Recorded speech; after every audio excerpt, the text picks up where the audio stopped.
Assalamualaikum dear students. I am a teacher of Junior Campus High School. Hope so all of you will be fine.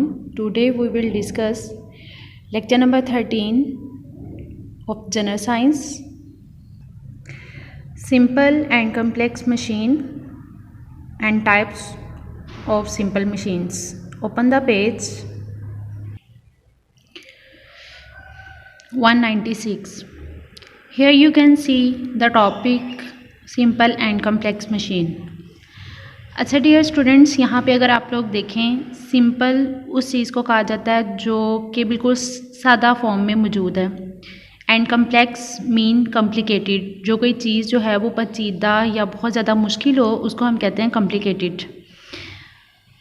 तो simple machine के अंदर वो machine की type है जिसमें उसका कोई भी पार्ट जो है वो मूव नहीं कर रहा, क्योंकि किसी भी चीज़ की जो वर्किंग है ना, जो मूविंग है, वो उस चीज़ को कॉम्प्लिकेटेड बना देती है। तो आप लोगों ने याद रखना है, सिंपल मशीन उस मशीन को कहा जाता है जिसका कोई पार्ट मूव नहीं करेगा, जबकि कॉम्प्लेक्स मशीन वो मशीन की टाइप है जिसमें उसके जो मैकेनिकल पार्ट्स हैं, मैकेनिकल पार्ट्स मीन जो वर्किंग करने के बाद हमें आउटपुट या कोई भी काम करने के काबिल बनाता है।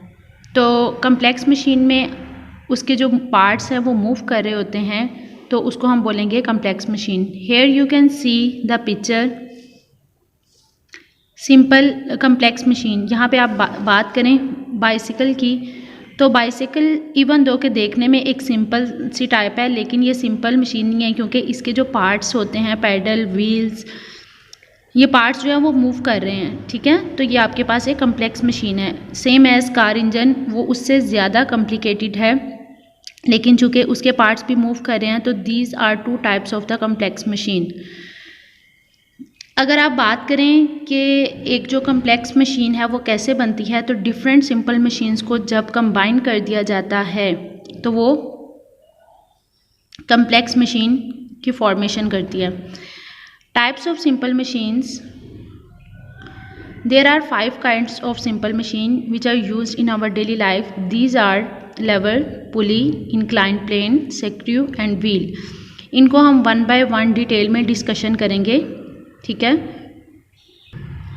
Here the first detailed discussion of the simple machine is lever. अब इसके अंदर 2 से 3 बातें हैं जो आप लोगों ने इसको ध्यान से अंडरस्टैंड करना है। जो लेवर है ये एक सिंपल मशीन है। It consist of the rigid rod which is free to turn about a pivot called the fulcrum. अब यहाँ पे ये देखें, पहले आपको ये पता होना चाहिए कि पिवट किसे कहते हैं। पिवट कहते हैं एक ऑर्बिट या एक मदार जिसके इर्द गिर्द वो रोटेशन को शो करता है। For example just you can take कि ये एक आपके पास रॉड है, तो इस पॉइंट पे, जिस पॉइंट पे ये रोटेशन कर रही है, यानी कि एफर्ट लगने के बाद, जैसे हम यहाँ पे इसको रखेंगे तो जिस पॉइंट पे इसकी रोटेशन हो रही होगी, इस पॉइंट को हम बोलेंगे फुलक्रम। ठीक है, डेली लाइफ के अंदर डिफरेंट लेवर्स जो हैं वो यूज़ किए जाते हैं। इनकी मदद से हम हैवी लोड्स को उठा सकते हैं थोड़ी सी फोर्स अप्लाई करने के बाद, यानी कि ज़्यादा फोर्स अप्लाई नहीं करना पड़ती, थोड़ी सी एफर्ट करेंगे और लोड को लिफ्ट किया जा सकता है। अब यहाँ पे ज़रा आप एग्जांपल देखें पिक्चर डिस्क्रिप्शन के अंदर, जिस स्टोन या जिस पत्थर को उठाने की कोशिश कर रही है, this is known as the load, क्योंकि इसको उठाया जा रहा है ना, तो जिसको उठाया जाएगा, जो कि हैवी ऑब्जेक्ट है जिसको उठाया जाएगा, वो लोड है। ये रॉड अगर उस पर्सन ने पकड़ा हुआ है, तो जिस पॉइंट के ऊपर वो फोर्स अप्लाई कर रहा है उसको हम एफर्ट बोलेंगे, और जिस पॉइंट, यानी अगर वो इस लोड को उठाने के लिए इस पॉइंट के ऊपर इस क्रो बार को रोल कर रहा है, तो इस पॉइंट यानी इस पिवट पॉइंट के इर्द गिर्द इसकी इस तरह की रोटेशन जो है वो शो होगी, इसको हम बोलेंगे फुलक्रम। ठीक है, the object to be move is known as the load, जिसको उठाया जा रहा है वो लोड कहला रहा है। The force apply to lift the load is called the effort, यानी जितनी एफर्ट लगाई जा रही है लोड को उठाने के लिए, जितनी फोर्स अप्लाई की जा रही है उसको बोलेंगे एफर्ट। और जिस पॉइंट के ऊपर, यानी axis of rotation of the lever is called the fulcrum, जिस पॉइंट के ऊपर जो है वो उसकी रोटेशन शो हो रही है उसको हम बोलेंगे फुलक्रम। अब 2 और नई बातें आप लोगों ने इस पॉइंट के अंदर समझनी है। एक आपके पास क्या है, डेफिनेशन देखें अगर, एफर्ट आर्म और load arm. Okay dear students, अब हम देखते हैं कि अगर लोड को उठाने के लिए हम एफर्ट आर्म और लोड आर्म की बात करें तो ये दो चीज़ें जो हैं वो क्या चीज़ें हैं। आपको पता है ये पॉइंट जो है ये फल्क्रम का पॉइंट है, जिस एक्सिस के ऊपर वो रोटेशन शो कर रहा है। ये वो पॉइंट है जहाँ पे एफर्ट जो है वो अप्लाई की जा रही है, ठीक है। फल्क्रम से लेकर जो एफर्ट तक का डिस्टेंस है इसको हम बोलेंगे एफर्ट आर्म। और इस पॉइंट, दो पॉइंट्स की हम बात करें, लोड से लेकर फल्क्रम तक का जो डिस्टेंस होगा उसको हम बोलेंगे लोड आर्म। ये वाला जो डिस्टेंस है this is known as load arm, और यहाँ से लेकर एफर्ट तक का जो डिस्टेंस है इसको हम बोलेंगे एफर्ट आर्म।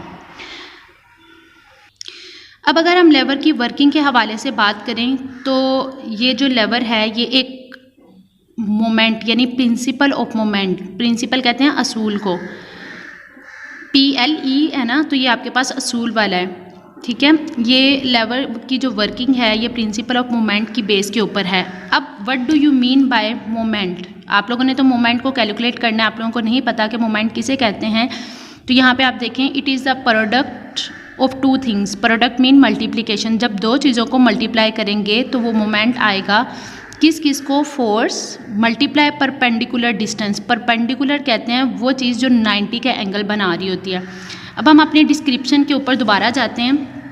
आप लोग यहाँ पे ये देखें ज़रा, ये जो रेड लाइन जो है दिस वन, यहाँ से लेकर ये देखें, ये आपके पास जो है, अगर रेड लाइन की बात करें, ये इस रॉड के साथ परपेंडिकुलर डिस्टेंस पे मौजूद है। एरो की डायरेक्शन जो है वो आप चेक करें, ठीक है।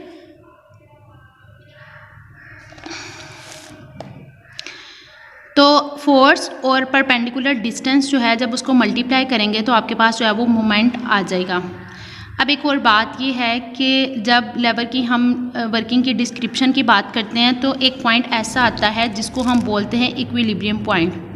इक्विलिब्रियम पॉइंट वो पॉइंट होता है जब दो जो डिस्टेंस हैं वो बराबर हो जाएं। अब कौन से दो डिस्टेंस की बात हो रही है?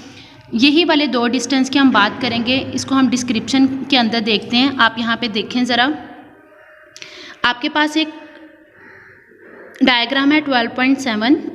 फॉर एग्जांपल पॉइंट ए के ऊपर एक पर्सन जो है वो एफर्ट लगा रहा है। फॉर एग्जांपल कि अगर एक पर्सन यहाँ पे एफर्ट लगा रहा है तो आप इसको पॉइंट ए कंसिडर कर सकते हैं, और पॉइंट बी के ऊपर उस लोड को उठाने की कोशिश की जा रही है, दिस वन। यहाँ से एफर्ट लगाई जा रही है और यहाँ लोड को लिफ्ट किया जा रहा है, ठीक है।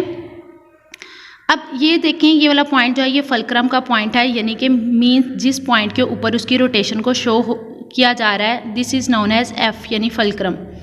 अब इक्विलिब्रियम पॉइंट कौन सा है? अगर मैं आपको डायग्राम से बताऊं तो फल्क्रम से लेकर यहाँ तक का जो डिस्टेंस है आपको पता है ये एफर्ट आर्म कहलाता है। लोड से लेकर फल्क्रम तक का जो डिस्टेंस है आपको पता है ये लोड आर्म कहलाता है। अब यहाँ पे अगर इसकी बात की जाए, मोमेंट आर्म यानी एफर्ट आर्म, यहाँ से लेकर फल्क्रम से लेकर जो एफर्ट तक का डिस्टेंस है ना, जिसको हम एफर्ट आर्म बोल रहे हैं, उसको उसने पॉइंट नेम दिया है डी का। और लोड से फल्क्रम तक का जो डिस्टेंस है उसको उसने पॉइंट दिया है स्मॉल डी का।